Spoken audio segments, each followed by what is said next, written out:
ജമ്മു കാശ്മീരിന് പ്രത്യേക പദവി നൽകിയിരിക്കുന്ന ഭരണഘടനാ വകുപ്പ് 2019 കേന്ദ്ര സർക്കാർ റദ്ദാക്കിയ നടപടി സുപ്രീം കോടതിയുടെ 5 അംഗ ഭരണ ബെഞ്ച് 2023 ഡിസംബർ 11 ഏകകണ്ഠമായി ശരിവച്ചു. വകുപ്പ് ഏതാണ്? 370 വകുപ്പാണ്. 370 370 വകുപ്പാണ്. നാസയുടെ ജെയിംസ് വെബ് ദൂരദർശിനി അടുത്തിടെ കണ്ടെത്തിയ തമോഗർത്തത്തിന് എത്ര വർഷം പഴക്കമുണ്ടെന്നാണ് കരുതപ്പെടുന്നത്? 1300 കോടി വർഷമാണ്. നാസയുടെ ജെയിംസ് വെബ് ദൂരദർശിനി അടുത്തിടെ കണ്ടെത്തിയ തമോഗർത്തത്തിന് എത്ര വർഷം പഴക്കമുണ്ട്? 1300 കോടി വർഷം പഴക്കമുണ്ട്. 2023 ഡിസംബർ 8 മുതൽ 15 വരെ തിരുവനന്തപുരത്ത് വച്ച് നടന്ന 28ാമത് കേരള അന്താരാഷ്ട്ര ചലച്ചിത്രമേളയിൽ മികച്ച ചിത്രത്തിനുള്ള സുവർണ ചകോരം നേടിയത് evil does not exist. 2023 December 8 മുതൽ 15 വരെ തിരുവനന്തപുരത്ത് വച്ച് നടന്ന 28ാമത് കേരള അന്താരാഷ്ട്ര ചലച്ചിത്രമേളയിൽ മികച്ച ചിത്രത്തിനുള്ള സുവർണ ചകോരം നേടിയതാണ് evil does not exist, Japanese. അടുത്തത് ഐക്യരാഷ്ട്രസഭയുടെ 29ാം ആഗോള കാലാവസ്ഥാ ഉച്ചകോടി ഏത് രാജ്യത്താണ് നടക്കുന്നത്?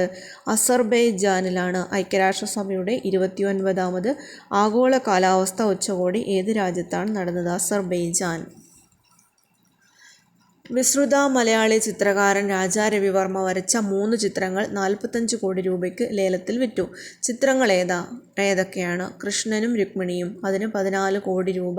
രാമനും സീതയും ലക്ഷ്മണനും സരയൂ നദി കടക്കുന്നു, അതിന് 13 കോടി രൂപ. ദത്തത്രേയ, അതിന് 18 കോടിയുമാണ്. അപ്പോൾ രാജാ രവിവർമ്മ വരച്ച 3 ചിത്രങ്ങൾ 45 കോടി രൂപയ്ക്ക് ലേലത്തിൽ വിറ്റു. ഏതൊക്കെയാണ് ചിത്രങ്ങൾ എന്നാണ് ചോദിക്കുന്നത്. കൃഷ്ണനും രുക്മിണിയും, അതിന് 14 കോടി രൂപ. രാമനും സീതയും ലക്ഷ്മണനും സരയൂ നദി കടക്കുന്നതിന് 13 കോടി. ദത്തത്രേയ 18. സിയാച്ചിൻ സൈനിക മുന്നണിയിൽ നിയമിക്കപ്പെട്ട ആദ്യത്തെ വനിതാ മെഡിക്കൽ ഓഫീസർ ആരാണ്? ക്യാപ്റ്റൻ ഫാത്തിമ വസീം ആണ്. സിയാച്ചിൻ സൈനിക മുന്നണിയിൽ നിയമിക്കപ്പെട്ട ആദ്യത്തെ വനിതാ മെഡിക്കൽ ഓഫീസറാണ് ഫാത്തിമ വസീം. അടുത്തത് ദേശീയ വയലിൻ ദിനം ഡിസംബർ 13 ദേശീയ വയലിൻ ദിനം ഡിസംബർ 13. രാജ്യത്തെ ഏറ്റവും വലിയ സോളാർ ക്രൂയിസ് ബോട്ട് ആലപ്പുഴയിൽ ഉദ്ഘാടനം ചെയ്യപ്പെട്ടു. ഇതിൻ്റെ പേര് ഇന്ദ്ര എന്നാണ്. ഇന്ദ്ര. രാജ്യത്തെ ഏറ്റവും വലിയ സോളാർ ക്രൂയിസ് ബോട്ട് ആലപ്പുഴയിൽ ഉദ്ഘാടനം ചെയ്യപ്പെട്ടു. ഇതിൻ്റെ പേര് ഇന്ദ്ര എന്നാണ്. 2023 ഇന്ദിരാഗാന്ധി അന്താരാഷ്ട്ര സമാധാന പുരസ്കാര ജേതാക്കളാണ് ക്ലാസിക്കൽ പിയാനിസ്റ്റ് ഡാനിയൽ ബാരൻബോയും സമാധാന പ്രവർത്തകൻ അലി അബാദ്. 2023 ഡിസംബർ 16 അന്തരിച്ച മുൻ സംസ്ഥാന മന്ത്രിയാണ് കെ.പി. വിശ്വനാഥൻ. 2023 ഡിസംബർ 16 അന്തരിച്ച മുൻ സംസ്ഥാന മന്ത്രിയാണ് കെ.പി. വിശ്വനാഥൻ. ലോകത്തിലെ ഏറ്റവും വലിയ ഓഫീസ് സമുച്ചയം ഗുജറാത്തിൽ ഉദ്ഘാടനം ചെയ്യപ്പെട്ടു. പേര് സൂറത്ത് ഡയമണ്ട് ബോസ് എന്നാണ്. സൂറത്ത് ഡയമണ്ട് ബോസ്. 25 കിലോമീറ്റർ പരിധിയിൽ ആകാശത്തുള്ള 4 ലക്ഷ്യങ്ങളെ കമാൻഡ് ഗൈഡൻസ് സംവിധാനം വഴി ഒരു മിസൈൽ വിക്ഷേപണി ഉപയോഗിച്ച് തകർക്കാൻ ശേഷിയുള്ള എത്രാമത്തെ രാജ്യമാണ് ഇന്ത്യ? ആദ്യത്തേതാണ്. 25 കിലോമീറ്റർ പരിധിയിൽ ആകാശത്തുള്ള 4 ലക്ഷ്യങ്ങളെ കമാൻഡ് ഗൈഡൻസ് സംവിധാനം വഴി ഒരു മിസൈൽ വിക്ഷേപണി ഉപയോഗിച്ച് തകർക്കാൻ ശേഷിയുള്ള എത്രാമത്തെ രാജ്യമാണ് ഇന്ത്യ? അടുത്തിടെ ശക്തി തെളിയിച്ചത് ആദ്യത്തേതാണ്. അന്താരാഷ്ട്ര കുടിയേറ്റ ദിനം എന്നാണ്? ഡിസംബർ 18. കുടിയേറ്റ ദിനം ഡിസംബർ 18. അന്താരാഷ്ട്ര കുടിയേറ്റ ദിനം ഡിസംബർ 18.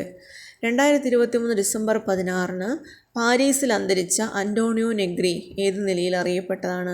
ഇറ്റാലിയൻ ചിന്തകനും രാഷ്ട്രീയ സൈദ്ധാന്തികനുമാണ്. ഇറ്റാലിയൻ ചിന്തകനും രാഷ്ട്രീയ സൈദ്ധാന്തികനുമാണ്. അമേരിക്കൻ സ്വാതന്ത്ര്യ സമരത്തിലെ ഒരു സുപ്രധാന സംഭവത്തിന് 2023 ഡിസംബർ 16 250 വർഷം തികഞ്ഞു. സംഭവം എന്താണ്? ബോസ്റ്റൺ ടീ പാർട്ടി ആണ്. അമേരിക്കൻ സ്വാതന്ത്ര്യ സമരത്തിലെ ഒരു സുപ്രധാന സംഭവം 2023 ഡിസംബർ 16 2023 ഡിസംബർ 16 250 വർഷം തികഞ്ഞു. ഇത് ബോസ്റ്റൺ ടീ പാർട്ടി. അടുത്തത് United nation office on drugs and crime survey പ്രകാരം അഫ്ഗാനിസ്ഥാനെ മറികടന്ന് ലോകത്തിലെ ഏറ്റവും വലിയ കറുപ്പ് ഉൽപ്പാദിപ്പിക്കുന്ന രാജ്യം മ്യാൻമർ ആണ്. United Nations on drugs and crime survey പ്രകാരം അഫ്ഗാനിസ്ഥാനെയും മറികടന്ന് ഏറ്റവും വലിയ കറുപ്പ് ഉൽപ്പാദിപ്പിക്കുന്ന രാജ്യമാണ് മ്യാൻമർ. 2023 കേന്ദ്ര സാഹിത്യ അക്കാദമി പുരസ്കാരം നേടിയ മലയാള നിരൂപകൻ കൂടിയായ കവി ആണ് ഇ.വി. രാമകൃഷ്ണൻ. 2023 കേന്ദ്ര സാഹിത്യ അക്കാദമി പുരസ്കാരം നേടിയ മലയാള നിരൂപകനാണ് ഇ.വി. രാമകൃഷ്ണനാണ്. ഇനി മുഖ്യമന്ത്രിമാർ. മിസോറാമിൽ ലാൽ ദുഹോവ, തെലങ്കാനയിൽ രേവന്ത് റെഡ്ഡി, മധ്യപ്രദേശിലെ മോഹൻ യാദവ്, ഛത്തീസ്ഗഡിലെ വിഷ്ണുദേവ് സായി, രാജസ്ഥാനിലെ ഭജൻലാൽ ശർമ്മ.